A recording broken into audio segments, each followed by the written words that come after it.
awards such as AMAA, Silicon Valley Africa Film Festival, in Short Film Festival, and several nominations. He's also working as a freelance character builder for Severe Foreign Animation Studio. Let's put our hands together one more time for him as he tells us a brief about himself and his career. Hello everyone. My name is Iosun, and I am an engineer, a computer scientist, and an animator. Oh boy. So I am here to talk to you about animation. Before we start, I'd like to have an idea. Maybe can 3 people tell me what first comes to your mind when you hear animation? What's the first thing that comes to your mind when you hear animation?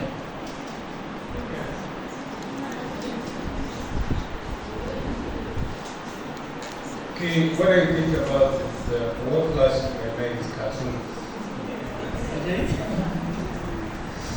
Okay.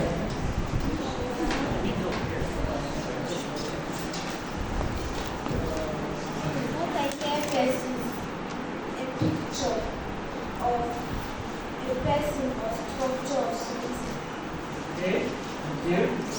Yeah, the process. Bottom right. Bottom. What comes first to my mind is animation is a form of design used. Slideshow. Animation is a form of design used by creators in either 1D, 2D, or 3D form to showcase their acting industry.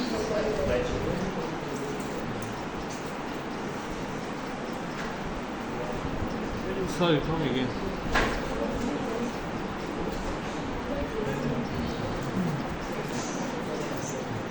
Alright, thank you very much. Emily. Okay, let's look at this. This is going to be an introduction to animation, right? Okay. Animation. Let me use the big words first before I break it down. It's the rapid display of a sequence of images which are 2-dimensional, 3-dimensional, or a model's position in order to create an illusion of movement. Everything? Now, there's this word here, rapid. What does rapid mean? It means fast, isn't it? And I believe there's some science students here, but I don't think some are not science, right? How do you measure the speed of the vehicle, for example? What? Kilometers per hour, right? Or meters per second, right? That's only in physics.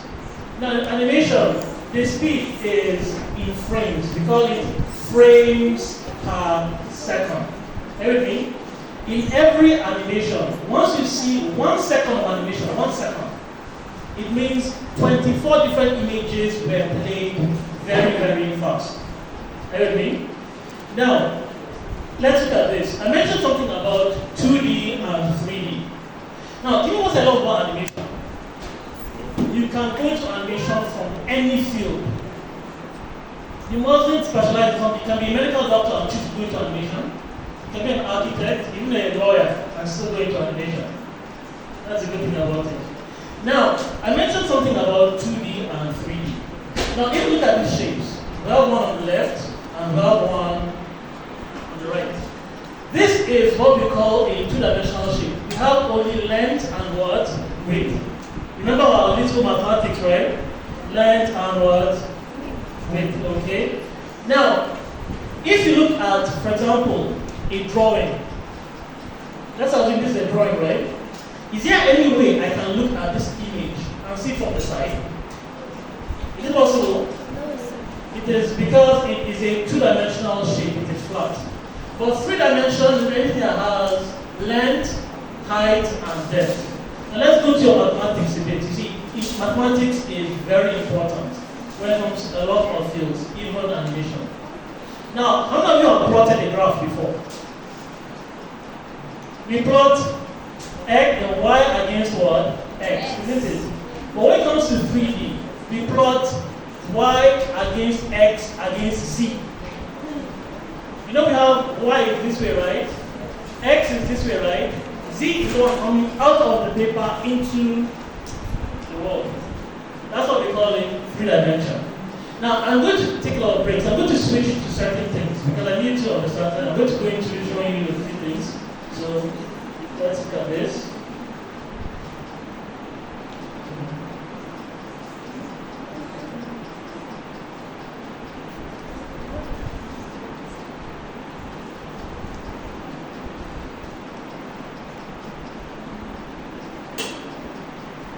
I think it's real.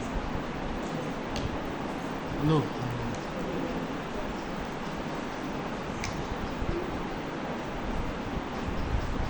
Now, I want you all to look at this image. Can you see this image?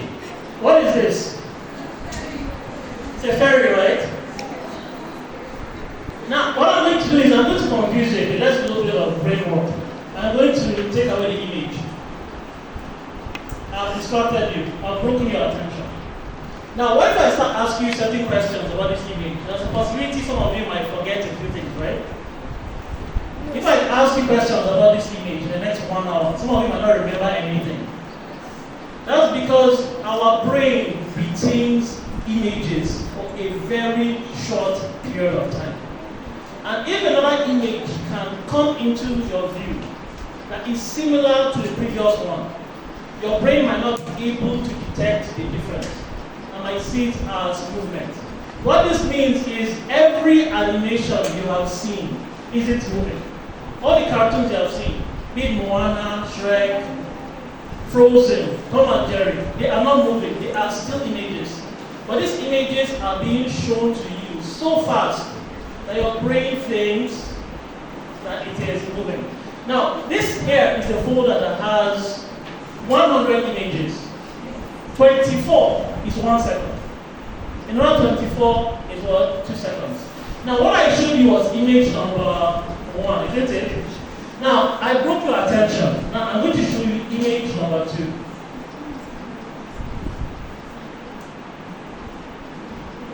What's the difference between this image and the one before it?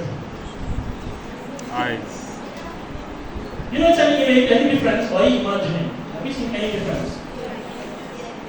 What's the difference? Look at it very well. Let's try it again. I will break your attention and I'll go to the third image.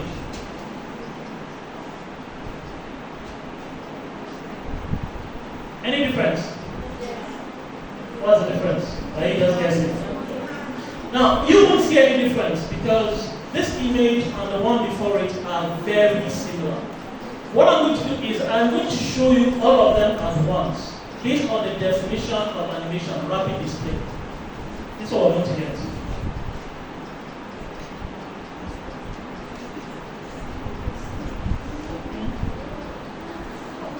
So this is what we call animation. In layman's terms, it is giving life to inanimate objects. I know this is boring, right? Okay. Let's go back to the slides. Alright. Now, bringing images to life. In order for you to bring an image to life, the next image has to be very close in resemblance to the previous one. It means if you have a picture this way, and the next one is this way, next one this. If you play very fast, it looks as if the object is what? Moving. Now, why animation? Why do we go into animation? Why? Now, ideas can be brought to life no matter how crazy it is. How many of you have seen some movies like Godzilla, you see big creatures and everything like that? You see aliens and all that. Do they exist? But we can make them in our film. Once you can imagine it, you can create it. Also, animation has a great persuading power. How many of you have bought the product because you saw the commercial and it was animated? See? That's why a lot of people like to make adverts in animated form. Okay? Next, animation is not limited to factors such as locations, presence of actors' presence, expensive cameras, and so on and so forth. What this simply means is you can be in your house and create animations. You can work for animation companies everywhere in the world without leaving your house. I've been involved in projects that involve up to 20 people, and none of us ever met each other. We're working all remotely, and we learn to coordinate and complete the project and make the film together. Next, assets can be used multiple times. What this simply means is, let's assume you have a film that a car has an accident. What happens to the car? It's destroyed, right? What if you want to do that again? Can you rewind what you did? It's done, right? When animation, you can redo it several times without having any problem. Because it's not real, it is virtual. Next, there is a high demand for animated content and animators. Now, this one thing I've noticed. In Nigeria, unfortunately, there are very few female animators. Less than 10% are females. But you know what? There are so many opportunities. There are companies that are looking for female animators, but they can't find them. I've met people that are looking for anyone. In fact, I've seen studios that only want females. They are so bad that even Disney, you've heard of Disney, right? Disney studios decided to use a quota system that they only hire 50% females, 50% males. And they still can't get enough. How many of you have seen the animated film Snow White and the Seven Dwarfs? Let me tell you something. The movie was painted by women. It's women that did the painting of Snow White and the Seven Dwarfs, not men. You know what I mean? But let's proceed. Now, we're going to talk about types of animation. The first one is what we call traditional animation. This is the only animation that involves drawing. You have to be able to draw. It means you draw something, you draw it again several times. Once you draw it 24 times, all you have is 1 second. What this means is, if you see any animation that lasts for 1 minute, it required 1,440 different drawings. Just for 1 minute. Crazy, right? Okay. Next, we have stop motion animation. Who has seen Shaun the Sheep? Shaun the Sheep is stop motion animation. Let me give you an example. Can you all see this screen? Or let's use the laptop. Let's use the laptop in front of me. Now, in stop motion animation, you need a camera. Now, imagine if I had a camera in front of me and I was focusing it on this laptop. Are you with me? And then I took one snapshot of the laptop and then I moved it a little bit. And I took another snapshot and I moved it again, another snapshot, and I kept doing that until the laptop reached maybe somewhere here. What would happen if I play the image very fast? What would happen? It changes. It looks as if the object is moving on its own. We call that stop motion animation. Now, I have a few examples here. I'm going to show you. Now, if you permit me, look at this.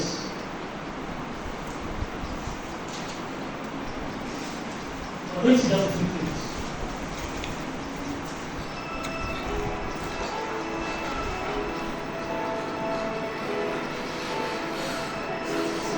Everything here is real.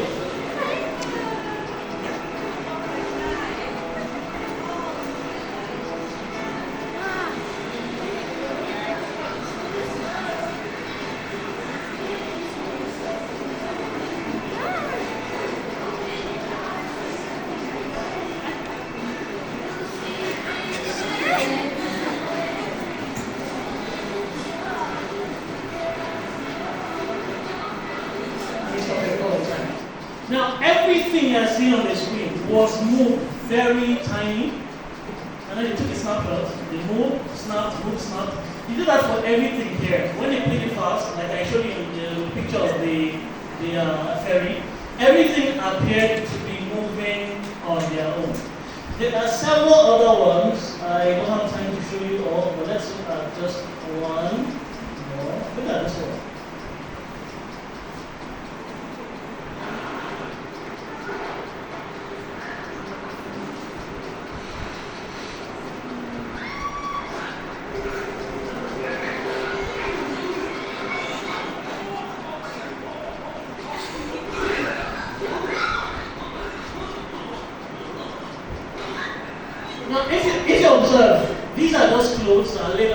the floor with the camera mounted up facing down. They move the clothes and they snap, they move then, snap, move, snap, and they keep doing that until it appears as if these objects are moving on their own. Right? So let's go back to our slide. Next, we have a computer animation. Computer animation is animation that is done on the computer. It's digital. Like most of what you see on Cartoon Network, like Powerpuff Girls, Dexter's Laboratory, look at that one again. SpongeBob. SpongeBob, yes. And some other ones, like even Shrek or even Moana. All those are what we call computer animation because they are done on the computer. Are you with me? Now let's look at these things one at a time. Look at stop motion animation. For stop motion animation, everything needs to be built. It means you can even study building and go into stop motion animation. Can you see this whole scene? It looks this way, but look how small it is. It was actually built to look like the building. You can see that? This is from Shaun the Sheep. That one too. Now, let's look more. Now, when you look at stop motion animation, I told you it involves different fields, even engineering. Can you see all these things here? These are metal pieces.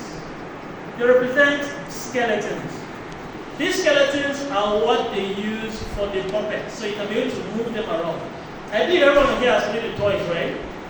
Imagine you have a Barbie doll, and you kept the Barbie doll this way, and you moved the hand and you snapped it, move, snap, move, snap, move, snap all the way.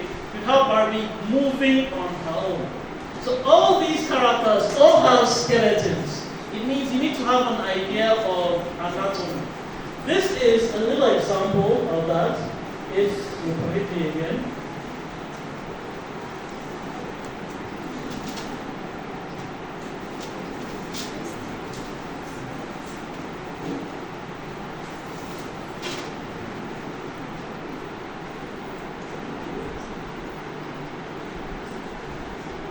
Look at this.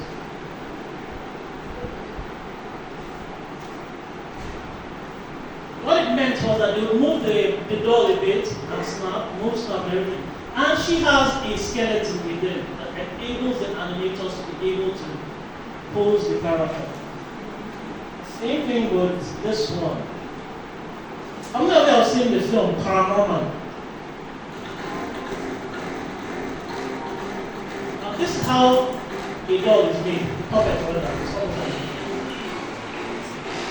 The designers get tailors to make the clothes. Tailors are just going to make the clothes and puppets.